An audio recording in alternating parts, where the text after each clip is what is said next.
विचारतोय, महाराष्ट्रामध्ये तुम्ही समाजामध्ये जी काही आग लावलेली आहात, मराठा, ओबीसी, धनगर, मी तर स्वच्छ भूमिका मांडलेली आहे. मला वाटतं पवार साहेब तुम्ही सुद्धा मांडलेली आहे, काँग्रेसने सुद्धा मांडलेली आहे.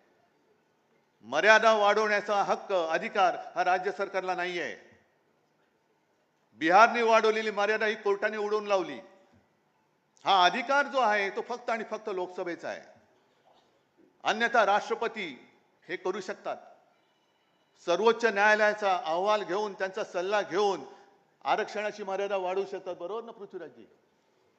मग मराठा आरक्षणाचं बिल लोकसभेमध्ये आणा, मर्यादा वाढवा, ओबीसींचं आरक्षण तसंच ठेवा, धनगरांना द्या, सगळ्यांना द्या. आज आम्ही सगळे महाविकास आघाडी त्याला पाठिंबा देतो. आणा आरक्षणाच्या मर्यादा वाढवण्याचं बिल आणा. पण आगी लावून ठेवायच्या, धर्माधर्मात आगी, हिंदू मुसलमानमध्ये आगी, हिंदूंमध्ये मराठी, अमराठीमध्ये आगी, मराठी